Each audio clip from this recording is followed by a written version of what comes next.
नमस्कार बच्चों, कक्षा 12 की जीव विज्ञान की कक्षा में मैं डॉक्टर पल्लवी शर्मा आप सभी का स्वागत करती हूँ। जैसा कि इसकी पहले एपिसोड में हमने मानव जनन की बात की थी, आज हम अपनी चर्चा को आगे ले जाते हैं। आज की हमारी जो चर्चा के जो अध्ययन बिंदु हैं उसमें हम सबसे पहले द्वितीयक लैंगिक लक्षणों की बात करेंगे, फिर उसके बाद युग्मक जनन की बात करेंगे, युग्मकों की संरचना कैसी होती है उस पर बात करेंगे, फिर हम आवर्त चक्र की बात करेंगे और मानव जनन में कौन कौन से हार्मोन्स अपनी कौन सी भूमिका निभाते हैं इन सब पे बात करेंगे। जैसा कि इसके पहले हम लोगों ने पढ़ा है कि जो लैंगिक जनन है वो तुरंत शुरू नहीं होता। लैंगिक जनन जो है वो एक अवधि के बाद शुरू होता है। तो जब तक बच्चा जो है वो किशोरावस्था में रहता है उसमें लैंगिक क्रियाएं या लैंगिक अंग जो हैं वो क्रियाशील नहीं होते, लेकिन उसके बाद जब उसमें प्यूबर्टी आती है तो लैंगिक अंग जो हैं वो क्रियाशील हो जाते हैं। इसका पता हमें द्वितीयक लैंगिक लक्षणों के द्वारा पता चलता है। अगर हम लड़कों में देखें, बालकों में देखें, तो उनका जब उनकी टेस्टिस जो हैं वो एक्टिव होते हैं, साथ ही साथ उनके जब सहायक लैंगिक अंगों का भी विकास हो जाता है, तब उनमें आप देखेंगे कि दाढ़ी और मूंछ आने लगती है, उनकी आवाज़ भारी हो जाती है, जो उनकी अंश मेखला जो कंधे हैं, पेक्टोरल गर्डल है, उसका जो विकास है वो उनके पेल्विक गर्डल की अपेक्षा ज़्यादा होता है। और इस समय जो आपका follicle stimulating hormone, luteinizing hormone या जो टेस्टोस्टेरोन जिसे हम एंड्रोजन कहते हैं, पुरुष हार्मोन कहते हैं, उसके स्राव में वृद्धि होने लगती है।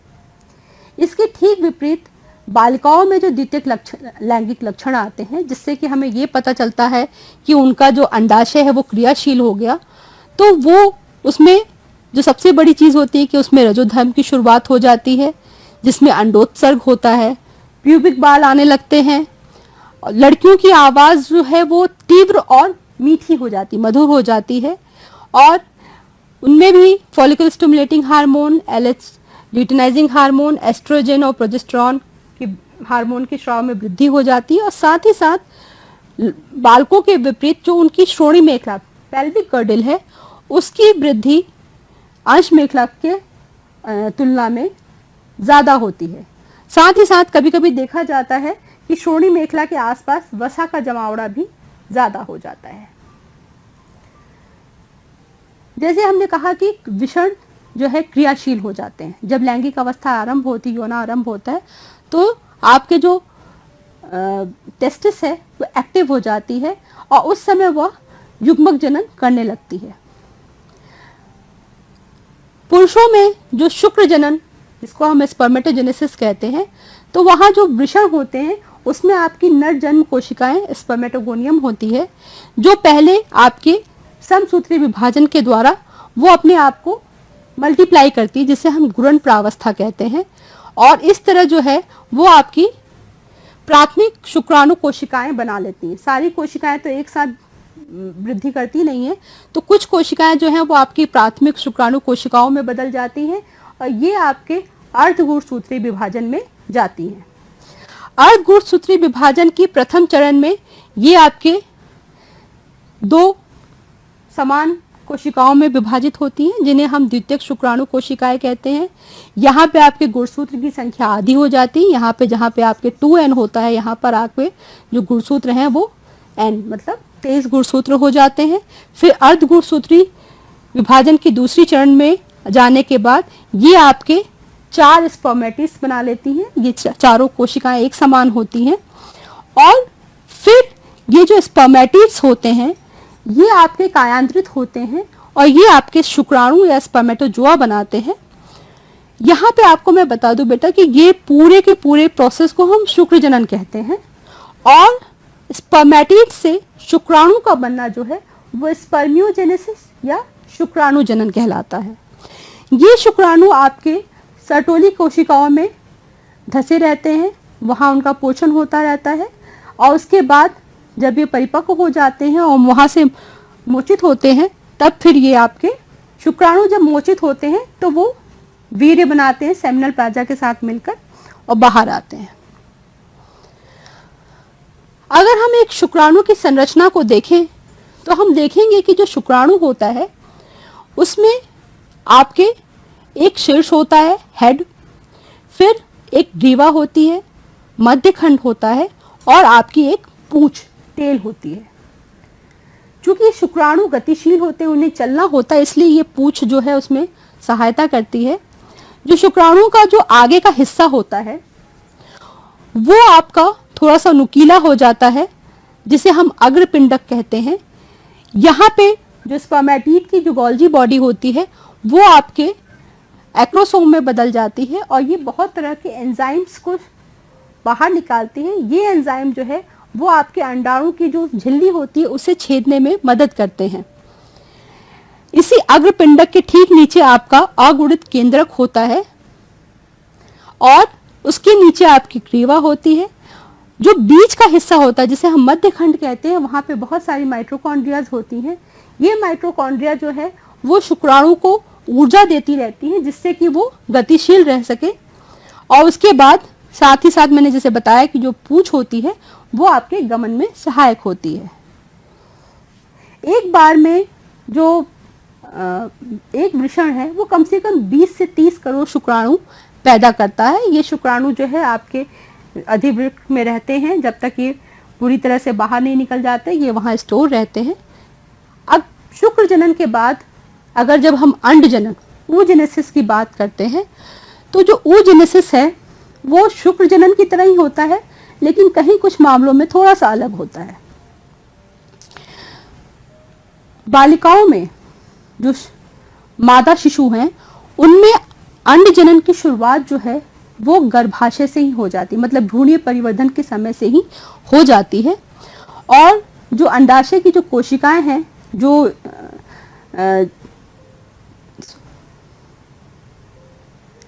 अंडाशय की जो कोशिकाएं जो हैं वो मादा युग्मक जो बनाती है उन्हें हम ओगोनियम कहते हैं।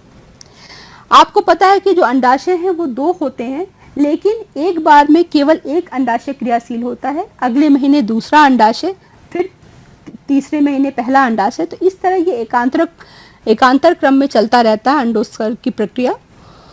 तो मादा युग्मक के बनने में जैसे मैंने बताया कि जो अंड कोशिकाएं हैं उनमें विभाजन जो है वो भ्रूणीय अवस्था में ही शुरू हो जाता है। तो जो अंड कोशिकाएं हैं वो समसूत्री विभाजन के द्वारा जो आपका प्राथमिक अंडक बनाती हैं, और ये प्राथमिक अंडक जो है जब ये अर्धगुणसूत्री विभाजन के प्रोफेज 1 में आता है तो ये वहीं पर रुक जाता है, वहां पर आकर ये रुक जाता है और फिर ये उसी अवस्था में तब तक रहता है जब तक कि यौनारंभ ना हो जाए। अब क्या है बेटा कि इसमें जन्म से लेकर प्यूबर्टी आने तक जो 10 से 15 साल के बीच का जो समय होता है, तो उस समय बहुत सारे जो फॉलिकल्स हैं वो खत्म हो जाते हैं। और उसके बाद चूंकि इन अंड कोशिकाओं में दोबारा ना तो इनका निर्माण होता है ना इनकी वृद्धि होती है, तो इस वजह से जितनी संख्या प्राथमिक अंडकों की रहती है वही उतने ही जनन चक्र जो है वो मादाओं में चलते हैं। यही कारण है कि जो पुरुष होते हैं उसमें स्पर्म का निर्माण जो है, शुक्राणु जनन जो है वो वृद्धावस्था तक चलता है, लेकिन जो मादाएं होती हैं उनमें अंड जनन जो है वो केवल 50 से 55 साल तक ही चलता है, जब तक उनके पास अंड कोशिकाएं रहती हैं।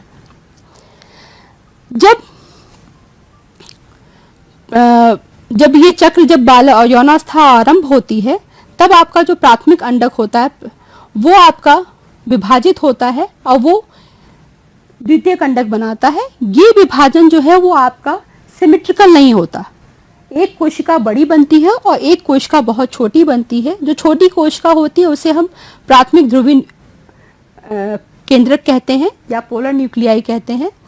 फिर आपका ये द्वितीयक केंद्रक जो है वो फिर से विभाजित होता है और फिर ये विभाजन भी असमान होता है, जिसमें एक ओवम बनता है और दूसरा पोलर न्यूक्लियाई बनती है।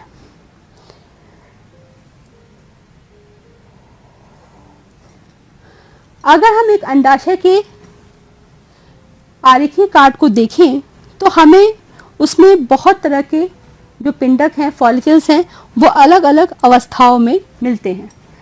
जो उगोनिया होती है उसमें से कुछ उगोनिया जो हैं वो पतली चपटी हो जाती हैं और कणिकामय हो जाती है, जिन्हें हम फॉलिकुलर सेल्स कहते हैं।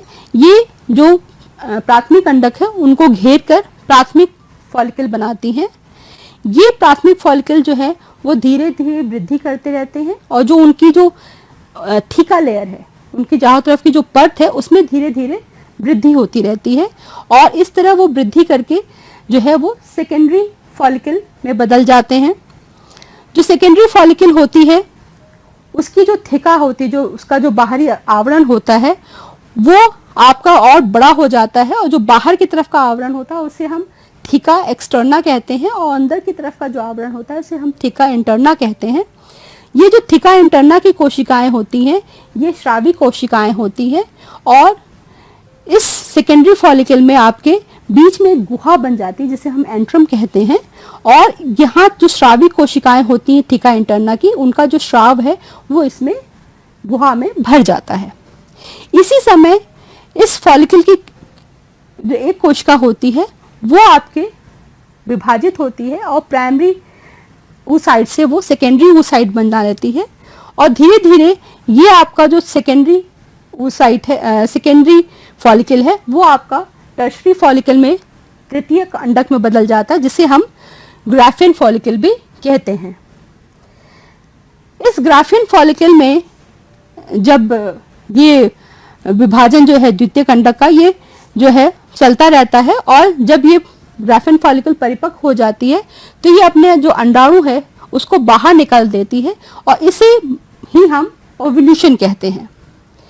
यहाँ जो एग होता है उसके चारों तरफ एक प्रोटेक्टिव सेल होती है, बिल्कुल ट्रांसपेरेंट, पारगम्य, पारदर्शी, इसे जिसे हम जोना पेलुसिडा कहते हैं। और कुछ कोशिकाएं जो फॉलिकुलर कोशिकाएं होती हैं वो भी आपके अंडाणु को घेरे रहती हैं, इन्हें हम कोरोना रेडिएटा कहते हैं। जब ग्राफिन फॉलिकल में से आपकी अंडाणु जो है वो बाहर निकल जाता है तो ये जो खाली फॉलिकल होती है इसकी कोशिकाएं पीले रंग की हो जाती हैं और इसे हम कार्पस ल्यूटियम कहते हैं। और अगर फर्टिलाइजेशन हो गया, प्रेगनेंसी स्टोर कर गई, तब ये कार्पस ल्यूटियम बना रहता है और अगर प्रेगनेंसी नहीं होती है तब ये कार्पस ल्यूटियम जो है वो डीजनरेट हो जाता है, इसे हम कार्पस अल्बिजेंस कहते हैं। यहाँ अगर हम एक अंडाणु की बात करें तो अंडाणु जो तृतीयक पुटक, जैसे मैंने बताया कि वही आगे चल के एक परिपक्व ग्राफिन फॉलिकल बनाता है और ग्राफिन फॉलिकल से आपका जब अंडाणु द्वितीयक अंडक जो है वो बाहर निकलता है तो इसे हम ओव्यूलेशन कहते हैं। ये द्वितीयक अंडक जो है इसके चारों तरफ जोना पेलुसिडा होती है। जो मादाएं होती हैं उनमें ये जो पूरा चक्र है, मतलब अंडक के बनने का, ये महीने दर महीने चलता रहता है। ये एक साइकिल होती है जो मादा प्राइमेट्स में पाई जाती है और इस साइकिल को हम जो है वो आर्तो चक्र या मेंस्ट्रुएशनल साइकिल कहते हैं। मनुष्यों में ये 28 से 29 दिन का होता है और सामान्य भाषा में इसे हम माहवारी या रजोधर्म भी कहते हैं। और एक रजोधर्म से दूसरे रजोधर्म के बीच की जो घटना चक्र होते हैं उन्हें हम आवर्त चक्र कहते हैं। अगर इस चित्र में हम देखें तो ये एक पूरे आवर्त चक्र की साइकिल है जहां पर आवर्त चक्र के बीचों बीच में आपका अंडाणु जो है वो बाहर निकलता है। ये लगभग 14वें दिन होता है और उस समय जो है आपके ल्यूटिनाइजिंग हार्मोन और एस्ट्रोजन हार्मोन्स या इनका जो लेवल है वो बहुत ज्यादा होता है। आर्तो चक्र की अगर हम बात करें तो आर्तो चक्र की शुरुआत जो है वो आर्तो प्रावस्था से होती है। ये 3 से 5 दिन का समय होता है जिस समय आपका रक्तस्राव होता है। ये रक्तस्राव इसलिए होता है क्योंकि जो आपका अंडाणु होता है वो फर्टिलाइज नहीं होता और वो बाहर निकलने लगता है। ऐसी अवस्था में आपका जो एंड्रोमेट्रियम है, जो गर्भाशय की दीवार है, वो भी आपकी टूटने लगती है और ये तरल रूप से बाहर आने लगता है। 3 से 5 दिन के बाद जो है जब एंड्रोमेट्रियम और जो रक्त है वो सारा निकल आता है तो ये पता चल जाता है कि जो अंडाणु है वो मोचित नहीं हुआ, मतलब रजोधर्म का होना जो है कि अंडाणु फर्टिलाइज नहीं हुआ। अगर रजोधर्म नहीं आया मतलब आपका जो ओवम है वो फर्टिलाइज हो गया या प्रेगनेंसी कंटिन्यू कर गई। लेकिन कहीं कहीं कुछ ये सामान्य परिस्थितियों में होता है, कभी कभी तनाव की वजह से या कमजोरी की वजह से भी रजोधर्म नहीं आता, तो वो दूसरे कारण होते हैं। लेकिन सामान्य रूप से अगर रजोधर्म नहीं आया मतलब आपकी प्रेगनेंसी कंटिन्यू कर गई। जो आर्तो चक्र जब पूरा हो जाता है तो उसके बाद जो है वो फॉलिकुलर स्टेज या फुटकी अवस्था आती है, जिस समय जो गर्भाशय की जो आपकी लाइनिंग है उसमें फिर से वृद्धि शुरू होती है, और साथ ही साथ जो प्राइमरी फॉलिकल है वो आपका सेकेंडरी फॉलिकल और उसके बाद फिर ग्राफिन फॉलिकल में बदलने लगता है। जो फॉलिकुलर स्टेज होती है उसके 14वें दिन, मतलब जो हमारा जो आवत चक्र होता है उसके 14वें दिन जो है, जिस समय ल्यूटिनाइजिंग हार्मोन का स्राव बहुत ज़्यादा होता है, जिसे हम एलएच सर्ज भी कहते हैं, उस समय ग्राफिन फॉलिकल से आपके जो ओवम है वो बाहर निकल जाता है, जिसे हम अंडोत्सर्ग या ओवल्यूशन कहते हैं। इस समय जो है आपके एंडोमेट्रियम जो है वो भी पूरी तरह से बन जाती है, और बनने के बाद जो है आपका जो अंडाणु है वो आपका इसमें अंडवाहिनी में चला आता है। अब क्या होता है कि जो कार्पस ल्यूटियम होती है उसका जो है उससे जो है उत्सर्जन शुरू हो जाता है, जिसे हम पीत प्रावस्था कहते हैं। यहाँ पे आपका जो कॉर्पस ल्यूटियम है वो कुछ दूसरे हार्मोन्स को बाहर निकालता है, जिससे रजोधर्म जो है रुक जाता है। ये रजोधर्म तब तक, ये साइकिल अब वहां तक रुकी रहती है जब तक फर्टिलाइजेशन नहीं हो जाता। अगर फर्टिलाइजेशन नहीं होता है तो फिर से आर्तो चक्र की प्रक्रिया शुरू हो जाती है। अगर हम पूरे जीवन चक्र को देखें तो जब किसी मादा में सबसे पहले जो है रजोधर्म आता है तो इसे हम रजोदर्शन या मेनाक कहते हैं, और 50-55 वर्ष की आयु तक पहुंचने पर जब उसके अंडाशयों से जो प्राथमिक अंडक है उनकी संख्या खत्म हो जाती है तो उस समय उसमें जो जनन चक्र है वो समाप्त हो जाता है, इसे हम रजो निवृत्ति या मेनोपॉज कहते हैं। तो इस प्रकार रजो दर्शन से लेके रजो निवृत्ति तक की जो अवस्था है उसमें ये साइक्लिक मेंस्ट्रुएशनल साइकिल चलती रहती है, और ये सामान्य जनन अवधि का सूचक होता है।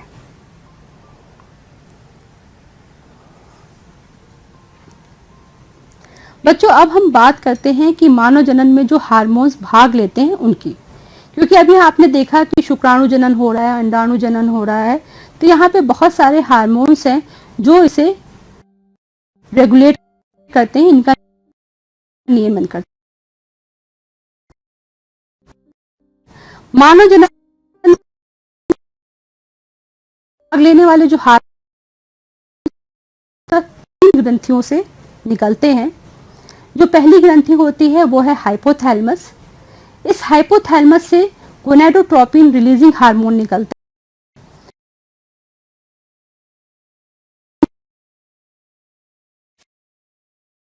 है। अग्र पीयूष ग्रंथि को करता है कि आप भाई फॉलिकल स्टिमुलेटिंग हार्मोन और ल्यूटिनाइजिंग हार्मोन को स्रावित कीजिए। ये फॉलिकल स्टिमुलेटिंग हार्मोन ये पुरुषों और स्त्रियों दोनों में निकलते हैं, और ये हार्मोन्स जो गोनैड्स हैं जैसे कि वृषण और अंडाशय, इनको उद्दीपित करते हैं कि अब आप अपने हार्मोन्स को निकालिए।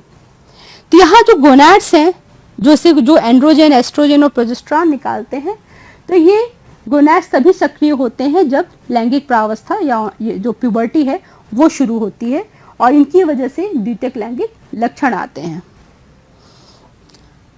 अगर हम पुरुष जनन तंत्र में हार्मोन्स के द्वारा जब नियंत्रण को हम देखते हैं तो हम देखते हैं कि जो फॉलिकल स्टिमुलेटिंग हार्मोन है वो सर्टोली कोशिकाओं की गतिविधि को बढ़ा देता है, और सर्टोली कोशिकाएं जो हैं वो फिर तैयार हो जाती हैं जो बनने वाले जो स्पर्मेटिड्स हैं उनको पोषण देने के लिए। ठीक इसी तरह जो ल्यूटिनाइजिंग हार्मोन है वो जो लेडिक कोशिकाएं हैं उनसे स्रावित होने वाले टेस्टोस्टेरोन हार्मोन्स की मात्रा को नियंत्रित करता है। ये लेडिक कोशिकाओं को कहता है कि भाई तुम टेस्टोस्टेरोन निकालो, और ये टेस्टोस्टेरोन जो है वो आपके शुक्र जनन और साथ ही साथ द्वितीयक लैंगिक लक्षणों को रेगुलेट करता है। जब आपका एक निश्चित मात्रा में टेस्टोस्टेरोन हार्मोन्स जो है वो बन जाता है, एंड्रोजन हार्मोन बन जाता है, तब ये एंड्रोजन हार्मोन जो है वो आपके जो हाइपोथैलेमस निकलने वाले गोनाडोट्रोपिक हार्मोन है उसको प्रभावित करता है, और उनको नकारात्मक फीडबैक देता है कि भाई अब बस करो, गोनाडोट्रोपिन हार्मोन मत निकालो। इसके अलावा जो सर्टोली कोशिकाएं हैं वो भी इनहिबिन नाम का हार्मोन निकालती हैं, जो फॉलिकुलर स्टिमुलेटिंग हार्मोन के श्रवण को कम करता है। तो इस तरह जब गोनाडोट्रोपिन रिलीजिंग हार्मोन जो होता है उसका श्रवण कम हो जाता है, तो फिर पीयूष ग्रंथि से निकलने वाले एफएसएच और एलएच का भी श्रवण कम हो जाता है, तो फिर जो वृषण है उसकी क्रियाशीलता भी कम हो जाती है।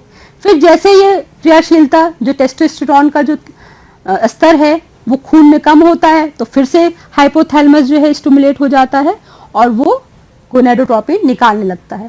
तो इस प्रकार ये प्रक्रिया जो है आपकी पुरुष जनन तंत्र में चलती रहती है। अगर हम स्त्री जनन तंत्र की बात करें तो वहां पे भी जो हाइपोथैलेमस है वो गोनाडोट्रोपिन रिलीजिंग हार्मोन निकालता है। फिर वो जो है वो पिट्यूटरी ग्लैंड को कहता है कि आप फॉलिकल स्टिमुलेटिंग हार्मोन और ल्यूटिनाइजिंग हार्मोन निकालें। फॉलिकल स्टिमुलेटिंग हार्मोन जो है वो जो प्राइमरी फॉलिकल्स हैं उनको स्टिमुलेट करता है कि वो जो है वो वृद्धि करें और अंडाणु निकालें, और साथ ही साथ जो है वो एस्ट्रोजन हार्मोन के श्रवण को बढ़ाता है।